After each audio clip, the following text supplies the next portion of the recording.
আসসালামু আলাইকুম, কেমন আছো? সামনে এইচএসসি পরীক্ষা, বায়োলজি সেকেন্ড পার্ট নিয়ে খুব চিন্তায় আছো, বায়োলজি একদমই পছন্দ না। তাহলে এই ভিডিও তোমার জন্য, পছন্দ হইলেও তোমার জন্য। কারণ মাত্র ১৫ টা টপিক বলে দিব, যে ১৫ টা টপিকের বাইরে বায়োলজি কোনো বোর্ডে ৮ টা সৃজনশীল বাইরে যাবে না ইনশাআল্লাহ, এবং তোমার ইজিলি 90 প্লাস আসবে। বিশেষ করে বায়োলজি ফার্স্ট পার্টের চেয়ে সেকেন্ড পার্ট তুলনামূলক অনেক ইজি। সো এই ভিডিওটা একটু মনোযোগ সহকারে দেখলেই সবকিছু পারবা, কিছুক্ষণ সময় নিব। এবং তুমি যদি এইচএসসি ২৬ ব্যাচের স্টুডেন্ট হও, অবশ্যই এই ভিডিওর সাথে দেওয়া একটা গুগল ফর্ম দেওয়া আছে, একটা ফেসবুক গ্রুপ দেওয়া আছে, গ্রুপটাতে জয়েন দিয়ে গুগল ফর্মটা ফিল আপ করে দিবা। লাভ কি হবে? প্রতি পরীক্ষার আগে আমরা শর্ট নোট আপলোড করব, সেই শর্ট নোট পড়ে গেলে পরীক্ষার হলে কমন পাবা। দ্বিতীয় যেটা লাভ হবে, যে এই পরীক্ষার শেষে, এইচএসসি পরীক্ষার শেষে আমরা অ্যাডমিশন ওয়েবিনার করব, যেই ওয়েবিনারে তুমি ভার্সিটি, মেডিকেল ইঞ্জিনিয়ারিং সবগুলোর প্রিপারেশন নিয়ে কথা বলবো। সো এটুকুই ছিল, চলো আমরা শুরু করি। বায়োলজি ফার্স্ট পার্টের প্রথম চ্যাপ্টার প্রাণীর বিভিন্নতা ও শ্রেণীবিন্যাস। এখানে তুমি যে প্রধান পর্বগুলো আছে, পরিফেরা, নিডারিয়া, অ্যাকানোডার্মাটা, প্লাটিহেলমিনথেস, এগুলোর বৈশিষ্ট্য পড়বা। তোমাকে যে কোনো পর্বর সাথে যে কোনো পর্বর বৈশিষ্ট্য লিখতে বলতে পারে বা পার্থক্য বলতে পারে, এটাই হলো এই চ্যাপ্টারের মেন কোশ্চেন।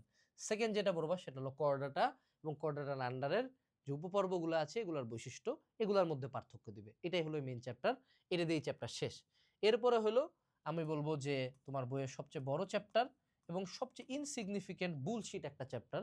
কারণ এই চ্যাপ্টারটাতে এত কিছু কেন ঢুকাইছে আমি জানি না, বাট স্টিল প্রাণীর পরিচিতি। এখান থেকে আমি বলবো যে ৩টা প্রাণী আছে, হাইড্রা আছে, রুই মাছ আছে, ঘাসফড়িং আছে। I suggest you only read hydra, বাকি দুইটা জাস্ট জানার জন্য জানো, কারণ বাকি দুইটা থেকে কোশ্চেন কমই দেওয়ার চেষ্টা করে। বাট আমি এখানে তোমাকে মাত্র ১৫ টপিকই দিব, পুরা বই মিলায়, তো পড়তে পারো।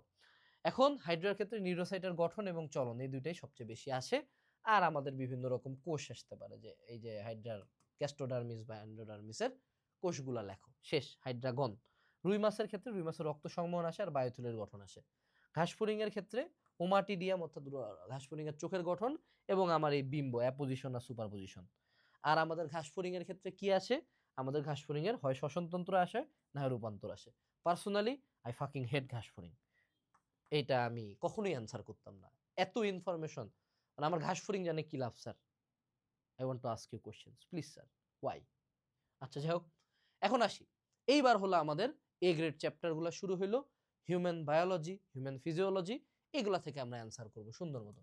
পরিপাক ও শোষণ থেকে অগ্নাশয় এবং যকৃতের পরিপাক এবং অন্যান্য কাজে ভূমিকা। ক্ষুদ্রান্তে পরিপাক এবং ক্ষুদ্রান্তে শোষণ, শেষ আমাদের পরিপাক শোষণ, এই দুইটা টপিক মোস্ট ইম্পর্টেন্ট। এখন তুমি যদি এরকম ইম্পর্টেন্ট টপিক জানতে চাও, তোমাকে পড়তে হবে হলো সব সাবজেক্টের জন্য কিউএনএ সেশন আছে, এটা থেকে তুমি এরকম ইম্পর্টেন্ট টপিক আরো ডিটেলস জানতে পারবা। আমি জাস্ট তোমাকে হাইলাইটটা দিচ্ছি। দ্বিতীয় যেটা কথা, বাবা ভাই বায়োলজির ওয়ান শট করিস না, আল্লাহ ভালো জানে বায়োলজির ওয়ান শটে তোরা কি পিনিক পাস। মানে আমি আসলে কি দেখাবো? আমি তোকে হৃৎপিণ্ডের প্রস্থ চোখে দেখাইলে কি মানে, do you get high from this? মানে ওয়াই বায়োলজির ওয়ান শট? বায়োলজির ওয়ান শট ফেলাও বাবা। এই যে বায়োলজির ২টা বই, ২টা পেপার মিলাই এখানে আমি মানে ৫০-১০০টা কোশ্চেন দিছি। ঠাডা মুখস্থ করে জবাব। যদি যদি কোনো চ্যাপ্টারে কোশ্চেন আমার এই যে এই একটা চ্যাপ্টার ৩ পেজ, হ্যাঁ? এই ৩ পেজের বাইরে যদি কোনো কারণে কোশ্চেন আসে, তুই আমারে জুতা খুলে মারিস যা। দায়ভার নিলাম যা। এই একটা বই পড় বায়োলজির জন্য। কিউএনএ বায়োলজি নোটস, শেষ। আর কিছু পড়া লাগবে না বাপ।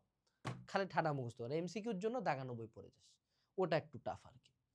সো এবার আসলো রক্ত সংবহন। এটা হলো একদম একটা এসটিআর চ্যাপ্টার, খুবই পছন্দের চ্যাপ্টার। খুলেই দিবে হলো হৃৎপিণ্ডের প্রস্থচ্ছেদ আটকর আর কার্ডিয়াক চক্র বল।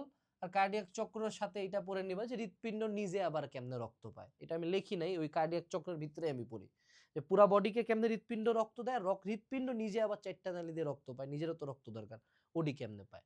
এরপর হলো হৃৎপিণ্ডের আমাদের হলো স্বয়ংক্রিয় নোটস সমূহ এবং ওডি নষ্ট হইলে কেন পেসমেকার লাগাইতে হয়। এরপরে যে খুব সুন্দর একটা টপিক আছে, আমেনার মা। হ্যাঁ, ঠিক আছে। Heart failure, heart attack, angina, angioplasty, সব সেম বুলশিট। ঠিক আছে, এটা তুমি সুন্দর অ্যান্সার করতে হবে। এটাতে কেন জানি নাম্বার দেয় স্যাররা। আমেনার মা টপিকের নাম, হয় ফেলিওর হয়েছে, না হয় অস্থির অ্যানজাইনা হয়েছে, পুরাই অস্থির। নামটা কেমন অস্থির অ্যানজাইনা। যাই হোক, এরপর হলো শ্বসন ক্রিয়া ও শ্বাস। এটা একটা এসটিআর চ্যাপ্টার ভাই, সুন্দর। CO2 এবং O2 পরিবহন আসে, অ্যালিভিওলাসের গঠন আসে। এরপর আরেকটা এসটিআর চ্যাপ্টার, সেটা হলো আমাদের রেচন। এখানে আমাদের নেফ্রনের গঠন এবং নেফ্রন কেমনে কাজ করে। আর হলো ADH মানে অ্যান্টি ডায়ুরেটিক হরমোন কিভাবে আমার পানির সমতা রক্ষা করে, মানে কিডনি কিভাবে বডিতে পানিটা ব্যালেন্স করে। এরপরে হলো চলনাঙ্গ চালনা। এটা আমি একটু বলবো যে ATR chapter, not STR। But চলে আর কি। এটা বিশাল বড় চ্যাপ্টার, কোনো কামের কাম কিছু আসে না। সো এখানে আমার অস্থির অন্তর্গঠন অর্থাৎ হ্যাভার্সিয়ান তন্ত্র, এটার গঠনটা আসে। অস্থি আর তরুণাস্থির মধ্যে পার্থক্য আসে, আর পেশিদের মধ্যে পার্থক্য আসে। আর হলো ভাঙ্গা বা মচকা, যে কোনো একটা দিবে, ভাঙ্গা বা মচকা। আরেকটা হলো রাইস, মচকা মানে কি রাইস, আরআইসি, ওডি আসে। হ্যাঁ, রাইস কি।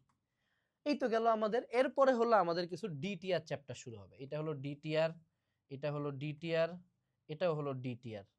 এগুলাতে সাধারণত কোশ্চেন আসে না, আসলেও অ্যান্সার করা সাজেস্ট করি না, লেখা যায় না খুব ভালো, টিচারও পছন্দ করে না।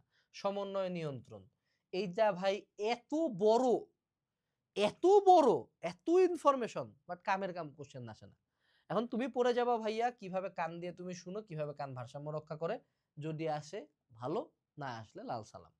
পিটুইটারি গ্রন্থি কিভাবে কাজ করে, এবং হরমোনের বিভিন্ন রোগ, যে আমার থাইরয়েড হরমোন না থাকলে কি হয়, পিটুইটারি হরমোন না থাকলে কি হয়, গ্রোথ হরমোন না থাকলে কি হয়, এই জিনিসপাতি। বাট সমন্বয় নিয়ন্ত্রণ, I would suggest you to avoid this sheet.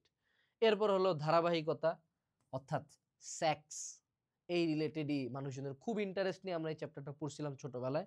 But honestly এখান থেকে কোশ্চেন আসে না, আসলে হয় আইভিএফ পদ্ধতি আসে, আর বলে শুক্রাণুর গঠন লেখো। এরপরে হইলো আমাদের প্রতিরক্ষা, প্রতিরক্ষা থেকে কোশ্চেন সাধারণত আসে না, যদি আসে তোমাকে অ্যান্টিবডির গঠন আট করতে দিবে এবং অ্যান্টিবডি কেমনে কাজ করে, আর বলবে প্রথম প্রতিরক্ষা স্তর অর্থাৎ আমাদের ত্বক এবং লোম কিভাবে আমাদেরকে রক্ষা করে। But I personally don't suggest you answer any of those, you move to this place. এরপরে হলো একটা কমপ্লেক্স, এটাকে আমি বলবো কমপ্লেক্স চ্যাপ্টার, এটাকে আমি বলবো ম্যাথমেটিক্যাল চ্যাপ্টার। তোমার শুনে খুব পাগল মনে হইতে পারে, আমাকে বায়োলজির মতো ম্যাথ কেমনে পাইলো, বাট না, জিনতত্ত্ব বিবর্তন ইটসেলফ একটা ম্যাথের মতো চ্যাপ্টার। অর্থাৎ এখানে আমার বুঝার লাগবে, ক্রস করানোর লাগবে, মিলানোর লাগবে। এটা যদি আমি না পারি, জিনতত্ত্ব বিবর্তন থেকে আই সাজেস্ট ডোন্ট অ্যান্সার। এখানে আমার প্রথম ও দ্বিতীয় সূত্র আসবে এবং প্রথম ও দ্বিতীয় সূত্রের ব্যতিক্রম আসবে, কোনটা দিবে কেউ বলতে পারে না, নোবডি নোস। বাট তুমি যাতে চেকার বোর্ড প্রত্যেকটা পারো, অর্থাৎ এই যে আলাদা করে চেকার বোর্ডের উপরে সুন্দর মতো ক্লাস করবা, অর্থাৎ এটা কিন্তু মুখস্থ করে হবে না, চেকার বোর্ড না মিলাইতে পারলে জিরো বসায় দিবে। আর কি, আমার ওই যে কিছু সেক্স লিঙ্ক ডিসঅর্ডার গুলো আছে না, এক্স ওয়াই ক্রস করার লাগে, X H, X H, X H Y, আবার ব্লাড গ্রুপের ক্রস গুলো আছে, বি ও, ও বি, এ ও, এই ক্রস গুলো একটু শিখে নিবা। এই পুরা চ্যাপ্টারটা জাস্ট সিম্পলি ক্রসের উপর, যে ক্রস পারবে, তোমাকে দুইটা জিনিস মনে লাগবে, এক হলো চেকার বোর্ড পারার লাগবে, আর দুই হলো ভাইয়া অনুপাতটা মনে রাখার লাগবে। এই দুইটা যদি কারো মনে রাখে, সে জিনতত্ত্ব বিবর্তন অ্যান্সার করে আসবে। আর আল্লাহ ভালো জানে ভাই, টুনটুনি পাখি কেন বাসা বানানো আমার জানা ইম্পর্টেন্ট। মানে এই বইটা আসলে ভেরি পিকিউলিয়ার। কেন টুনটুনি পাখি বাসা বানানো হচ্ছে, কেন ৩ কাটা স্টিল ব্যাগ নৃত্য করতেছে, I don't know, I don't give a ফাক। এই চ্যাপ্টার থেকে আমি অ্যান্সার করব না। বাট যদি কারো একান্ত ঠেক পড়ে, সে বাবা মৌমাছি নিয়ে পড়াশোনা করবা, মৌমাছির সামাজিক আচরণ, মৌমাছি কেমনে কাজ করে। আর দুই হলো প্রতিবর্তী ক্রিয়া, প্যাভলভের প্রতিবর্তী ক্রিয়া দিয়ে এই চ্যাপ্টার শেষ। But personally I would tell you to avoid আচরণ চ্যাপ্টার, অ্যাভয়েড সমন্বয় নিয়ন্ত্রণ চ্যাপ্টার, অ্যাভয়েড জনন চ্যাপ্টার, অ্যাভয়েড প্রতিরক্ষা চ্যাপ্টার। এর বাইরের গুলা থেকে অ্যান্সার করো, 5টা অ্যান্সার করবা, সুন্দর মতো চিত্র, পারো না পারো যেমনে হয় হোক চিত্র ঢুকাই দিবা, দেখবা স্যার তোমাকে চোখাম চোখাম সুন্দর সুন্দর নাম্বার দিচ্ছে। ঠিক আছে? এবং অবশ্যই ভিডিও ডেসক্রিপশন বক্সে যে গুগল ফর্মটা দেওয়া আছে সেটা ফিল আপ করবা, ফেসবুক গ্রুপটাতে জয়েন দিবা, আর এই বইটা অর্ডার না করলে তোমার সাথে আরই। টাটা।